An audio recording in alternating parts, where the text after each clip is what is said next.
တင်းနဲ့သူတင်းနဲ့သားများလုံးမင်္ဂလာပါဒီနေ့ဒီသင်ခန်းစာမှာအရှိမှာ computer service လောက်တာအနေနဲ့ပတ်သက်ပြီးတော့အားလုံးတော်တော်များများပြောခဲ့ပြီးပြီဆိုတော့ဒီသင်ခန်းစာမှာပါမလဲဆိုရင်outgoing service သွားတဲ့အခါပေါ့နော် customer site ကိုရောက်သွားတဲ့အခါမှာ customer site မှာရှိတဲ့ router တွေနဲ့ computer တွေဘယ်လိုချိန်မလဲပြီးရင် computer နှလုံး network ဘယ်လို sharing လုပ်မလဲနောက်ပြီးတော့ file share မယ်နောက် printer share မယ်နောက်ပြီး router configuration လုပ်မယ်ဆိုတော့အဲ့ဒီဟာလေးကို network သင်ခန်းစာရဲ့မိတ်ဆက်သဘောမျိုးလည်းဖြစ်တယ်ပြီးတော့ဒီလိုမျိုးဒီသင်ခန်းစာမှာလုပ်တာလေးတော့ကိုကလုပ်တတ်ပြီဆိုလို့ရှိရင် customer site သွားတဲ့အခါမှာfile sharing မရတာတို့ internet မရတာတို့ printer sharing ထုတ်လို့မရတာတို့ဆိုတော့ပြဿနာမျိုးတွေကိုကောင်းကောင်း troubleshoot လုပ်နိုင်လိမ့်မယ်ဟုတ်ပြီအဲ့တော့ဆက်ကြည့်မယ်အရင်ဦးဆုံး router configuration စလုပ်ရမယ်အဲ့တော့ router configuration လုပ်ဖို့တက်ဆိုလို့ရှိရင်ဒီမှာ router ရှိမှာပေါ့နော် main router ရှိမယ်အဲ့တော့အဲ့ဒါကို network cable နဲ့ PC တွေကိုလိုက်ပြီးတော့ join ရမယ် network cable နဲ့ join လုပ်ရတဲ့ PC တော့ wireless နဲ့ပေါ့နော်ဒီအလေးတက်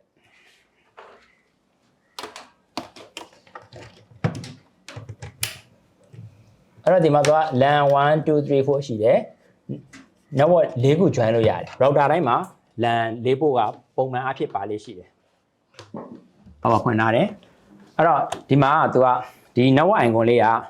network internet access ဆိုပြီးဖြစ်သွားပြီဒီလိုရှိတယ် router ကတော့ internet ရပြီးသားတော့ဖြစ်နေဖို့လိုတာပေါ့နော်အဲ့လိုမျိုးဖြစ်သွားပြီဆိုရင် router တွေကို router configuration လုပ်ဖို့တက်ဆိုရင် router ထဲဝင်ရတယ်အဲ့ဒီ router ထဲဝင်ဖို့တက်ဆိုရင်ဘာလို့လဲ browser တစ်ခုသုံးပြီးဝင်အောင်ပဲbrowser သုံးမယ်ဒီမှာ Google Chrome ကိုဖွင့်လိုက်မယ်ဖွင့်ပြီးရင်ပုံမှန်အဖြစ်ဒီ ISP ဆိုတာ Internet Service Provider ကိုပြောတာ MPT တို့ 5BB တို့မြန်မာ net တို့အများကြီးရှိတယ် MPT လည်းရှိတယ်ဆိုရင်အခုရေ20ကျော်လောက်ကိုရှိတယ် ISP တွေကဟိုအရင်တော့ကတော့ MPT ရဲ့ 5BB ရဲ့ရတနာပုံရဲ့3ခုလုံးဝကျွန်တော်4ခုအဲ့လောက်ပဲလက်ချွေရအခုကတော့ ISP တွေအများကြီးဖြစ်နေပြီပေါ့နော်အဲ့တော့ဒီဟာအခုတည်း MPT line ဖြစ်တဲ့အတွက်အများဆုံး router တွေကသူ့ရဲ့ default IP ဆိုတာရှိတယ်အဲ့ default IP က router ကိုလှမ်းကြည့်လိုက်လို့ရှိရင်လည်းသူမှာ label လေးကတ်ထားတယ်သူရဲ့ default IP ပါတယ်မပါလို့ရှိရင်လည်းသူ့ရဲ့ ISP ကိုလှမ်းပေးလို့ရတာပေါ့နော်မဟုတ်လို့ရှိရင်လည်းကိုကတီးတဲ့ router တစ်လုံးတက်ထည့်တယ်ဆိုလို့ရှိရင်သူ့ရဲ့ default IP ဆိုတာတွေရှိအဲ့တော့ဒီ router ရဲ့ default IP က 192.168.1.1အဲ့ဒါလေးကိုတော့တည်ထားဖို့လိုမယ်အဲ့တော့ဒီ browser မှာ browser ရဲ့ address မှာ 192.168.1.1 ဆိုပြီးတော့ရိုက်ပြီး enter ခေါက်လိုက်ဆိုလို့ရှိရင်ဒီဟာက ZD router သူ့ရဲ့ username password ထည့်ဖို့ပေါ်လာပြီပေါ့နော်အဲ့တော့အဲ့ username password လည်းကိုကသိရမယ်အဲ့တော့ကိုကမသိဘူးဆိုရင်customer ကိုမေး customer လည်းမသိဘူးဆိုရင်သူ့ရဲ့ ISP ကိုဖုန်းဆက်ပြီးမေးလို့ရတယ်ဟုတ်ပြီဒီမှာ username password ထည့်မယ်သူရဲ့ username ကလည်း user ပဲ password ကလည်း user ပဲ login ပေါ့အဲ့ဒါဒီ username password စေထားမလားမစေဘူးလားဗောနော်စေထားလိုက်လေရဟုတ်ပြီအဲ့တော့ဒါဆိုရင် router ထဲကိုရောက်သွားပြီ router ထဲကိုရောက်သွားရင်သူ့ရဲ့ဒီမှာကြည့်ရမယ့် information က network မှာပဲလာကြည့်ဦးမယ်အော် network ကိုနှိပ်လိုက်မယ်နှိပ်လိုက်ရင်ဒီမှာတော့ one information တွေပြပေးတယ်ဟုတ်ပြီအဲ့တော့ဒီထဲမှာဦးဆုံးလောက်အောင်မှာ LAN ကဒီမှာ IP ကသူ့ရဲ့ IP က 192.168.1.1 ပေးထားတယ်အောက်မှာ DHCP ကိုအမှန်ကြီးထည့်ထားတယ် DHCP on ထားတယ် DHCP ဆိုတဲ့သဘောက IP ကိုသူက random ချပေးတာပေါ့နော် random ချပေးတဲ့ဟာကို DHCP လို့ခေါ်တယ်အော်ဒီဟာတွေပြီး network သင်ခန်းစာဖြစ်တဲ့အတွက်ဒီသင်တန်းပြီးရင် network သင်တန်းကိုဆက်ပြီးတော့တက်ရောက်တင်တယ်ဟော network ကို computer hardware software service ကိုနိုင်နိုင်နေဖြစ်ပြီဆိုရှင်ကောင်းကောင်း computer နဲ့အသက်မွေးကြောင်းပြုလို့ရတာပေါ့ဟုတ်ပြီအဲ့တော့ DHCP ဆိုတာအဲ့သဘောဒီမှာဒါလေးတွေကထည့်ထားပြီဆိုရင်မထည့်ထားသေးလို့ရှိရင်ဒီမှာ IP range တွေပေးလို့ရတယ်အဲ့တော့ဒီမှာထည့်ထားပြီးသားဆိုလို့ရှိရင်သူကဒီတိုင်းထားလိုက်လို့ကိစ္စမရှိဘူး okay အမှန်ချင်းမပါလည်းပဲပြဿနာမရှိဘူးအမှန်ချင်းထည့်ထားပြီးလဲလို့ရှိရင်တော့ဒီမှာ IP နံပါတ်လေးတွေထည့်ရတယ် IP နံပါတ်ကခုနရိုက်ခဲ့တဲ့ 192.168.1.1 ပဲအနောက်က sub နံပါတ်ကတော့ပုံသေးလောလောဆယ်မှတ်ထားပါတော့ဒီအကြောင်း network နဲ့ပတ်သက်တဲ့ဟာကိုလောလောဆယ် knowledge မရှိသေးဘူးဆိုလို့ရှိရင်တော့ sub နံပါတ်က 255.255.250 ဟုတ်ပြီအဲ့တော့ဒီမှာနောက်တစ်ခုထပ်လို့အောင်မှာ wireless setting ကဒီမှာ WLAN radio 2.4 ရဲ့ WLAN radio 5G ရဲ့ဆိုရှိတယ်အဲ့ဒါ wireless network တွေမှာသူကဒီ frequency နှစ်ခုပေါ့နော် 2.4 GHz နဲ့နောက်ပြီးတော့5 GHz နဲ့2.4 GHz ကတော့ data transfer ရင်းနဲ့လေးနေမယ်5 GHz ကတော့ data transfer ရင်းများတယ်သို့တော်လည်းပဲ2.4 GHz ကသုံးများတယ်5 GHz ကနည်းနည်းလေး device တိုင်းမှာမပါတတ်ဘူး device တိုင်း support မလုပ်တတ်ဘူးအများသုံးကတော့ 2.4 ပဲအဲ့တော့ဒါပေမဲ့နှစ်ခုလုံး dual band ခေါ်တာပေါ့ dual band support လုပ်တဲ့ router တွေဆိုတော့ 2.4 ရော5 GHz ကိုရောsetting ချိန်ပေးထားတာတော့ပိုကောင်းတယ်အဲ့တော့5 GHz နဲ့ချိန်တဲ့အခါကျရင် data transfer ရင်းမြန်တာပေါ့ဟုတ်ပြီအဲ့တော့ 2.4 radio frequency တော့ဝင်လိုက်မယ်ဒီမှာပါလို့ဆိုရင်ဥပမာ basic မှာရှိမယ် basic ရှိမယ်နောက်တစ်ခု SSID setting ကျန်တာမှထွေတူလို့ဆရာမလို့ wireless setting နဲ့မှာဒီ SSID လေးပဲဟိုကလုပ်ပေးရမှာ SSID တွေကိုဝင်လာလေ SSID ဆိုတဲ့သဘောကwireless Wi-Fi name ပေါ့နော်ဥပမာဖုန်းထဲမှာ Wi-Fi ချိတ်ချင်တယ်ဆိုရင်ပေါ်လာတဲ့နာမည်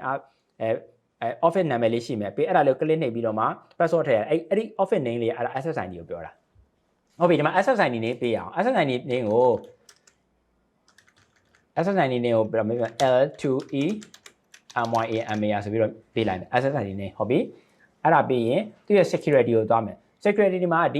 ဒီ Wi-Fi ကိုချိတ်ချင်သုံးရမယ့် password ပေါ့နော်အဲ့တော့ L2E Myanmar 123ဆိုပြီးတော့ပေးလိုက်မယ်သူ့ရဲ့ password ပြီးပြီဆိုလို့ရှိရင် submit လေးလိုက်your password 2 weeks ဆိုတာpassword ကိုသူကအကြီးတွေရောအသေးတွေရောသုံးပြီးပေးခိုင်းတာပေါ့နော် confirm လုပ်လိုက်ရတယ်ဟုတ်ပြီအဲ့တော့ SSI name က SSI နဲ့ခုနက submit မလုပ်ခဲ့လို့เนาะ SSI name ပြန်ပေးမယ် L2E Myanmar submit ဟုတ်ပြီ now security ကခုနကပေးခဲ့တဲ့ဥစ္စာပဲเนาะမှာ L2E Myanmar 123အဲ့ဒါပြီးသွားလို့ရှိရင် 5GB အတွက်လည်းဒီတိုင်းလေးပဲပေးလိုက်လို့ရတယ်ဒါပေမဲ့ 5GB တို့နာမည်သက်သက် user name သက်သက်ပေးလိုက်ရတော့ထင်ရှားပါအောင်လို့ 5GB ဘက်မှာလည်းပဲ SSID name ကိုခုနလိုပဲ L2E Myanmar လိုပဲပေးမယ် L2E MYANMA မြန်မာဒါပေမဲ့သူ့နောက်မှာ 5GHZ ဆိုပြီးတော့မှပေးလိုက်တော့ဒါဆိုရင်ဒီ Wi-Fi name ပေါ်တာနဲ့ဒါ 5GB ဆိုတန်းပြီးမယ်ပြီးတော့ပဲ submit ကိုနှိပ်မယ်ဟုတ်ပြီအဲ့ဒါပြီးရင်သူရဲ့ security ကိုသွားမယ်ဒီမှာ password ကတော့ခုနအတိုင်းပဲ L2E MYANMA မြန်မာသူ့ကိုကြတော့1 2 3 4ဆိုပြီးတော့ပေးလိုက်မယ်ဒီမှာ password ပြန်ကြည့် L2E မြန်မာ1 2 3 4 submit ကိုနှိပ်မယ် confirm ဟုတ်ပြီအဲ့ဒါဆိုရင် 2.4 အတွက်ကော 5GB အတွက်ကော Wi-Fi name ရော password ရောပေးပြီးပြီပေါ့နော်ဟုတ်ပြီဆိုရင် router configuration ဒါလေးပဲအဲ့ဒါလေးလုပ်လိုက်လို့ရှိရင်သူကကျန်တဲ့ computer တွေ network နဲ့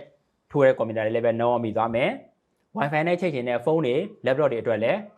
network မိသွားပြီဆိုရင် router configuration ဒီလောက်လေးလုပ်လိုက်ရင်ပြီးသွားပြီနော်ဒီတဲ့ရှုပ်ထွေးတွေဟာတွေတော့ရှိတယ်ဒါ basic ပဲသူ့ကို Sogo router လို့ခေါ်တယ် small office home office router ပေါ့နော် Sogo router လို့ခေါ်တယ်အဲ့တော့ဒါလေးက log out လုပ်လိုက်လို့ရပြီဟုတ်ပြီအဲ့တော့ဒါကိုပိတ်လိုက်မယ်ဒီမှာခုနက Wi-Fi name ပေးလိုက်တာဒီမှာပေါ်မပေါ်တစ်ချက်ကြည့်ရမယ်ဒါအခုnetwork အကျိုးထိုးထားလို့ဒီက icon လေးကဟိုပါပေါ့ network icon ပုံလေးပြနေတာ Wi-Fi ကိုပိတ်လိုက်မယ်ဒီမှာဟို Wi-Fi ဆိုတော့ wireless dongle လေးတာထားတာပေါ့နော်ဒီ desktop မှာL2E မြန်မာ 5GB ဆိုပြီးပေါ်လာပြီဆိုတော့ L2E မြန်မာဆိုတဲ့ 2.4GB တခုကျန်အောင်မယ်sorry 2.4GB ကသူကအခုတက်ထားတဲ့ dongle က 5GB bandwidth support လုပ်တယ်သူက 2.4 support မလုပ်ဆိုတဲ့အခါကျတော့ဒီ Wi-Fi မှာ dual band မဟုတ်လို့ရှိရင် 2.4 တီးတန့် dongle ရှိတယ် 5GB တီးတန့် dongle ရှိတယ် 2.4 တီးတန့် laptop တွေမှာလည်းတန်းပဲ 2.4 တီးတန့်ပဲ support လုပ်တဲ့ဟာမျိုးရှိတယ် 5GB တီးတန့် support လုပ်တဲ့ laptop တော့ရှားတယ်သူက 2.4 support လုပ်လို့ရှိရင် 5 ပါတယ်နှစ်ခုလုံးတွဲပြီးတော့ support လုပ်တာမျိုးရှိတယ်ထူးထူးခြားခြားဒီခု desktop မှာတက်ထားတဲ့ dongle က 5GB တစ်မျိုးတည်းပဲ support လုပ်တယ်အဲ့တော့ခုနက 2.4 နဲ့ပေးခဲ့တဲ့ configuration ကဖုန်းတွေပါတယ်မှာတော့ပေါ်လိမ့်မယ်ဒါပေမဲ့ဒီ dongle တက်ထားတဲ့ PC မှာတော့သူက 5GB ပဲလာပေါ်တယ်ဒါကြောင့်မလို့ router တွေမှာနှစ်မျိုးရှိရင်နှစ်မျိုးလုံး configure လုပ်ထားတင်တယ်လို့ဆိုတာဆိုတော့ဘယ် band နဲ့ပဲချိတ်ဒီ Wi-Fi နဲ့ကပေါ်မယ်ပေါ့နော်အဲ့တော့ဒီမှာဒီ LTE မြန်မာ 5GB ပေါ်ပြီးဖြစ်တော့သူ့ကို click နှိပ်ပြီးတော့ connect လုပ်လိုက်ရင်ရပြီ okay เนาะဒါဆို router configuration ကပြီးပါတယ်အဲ့တော့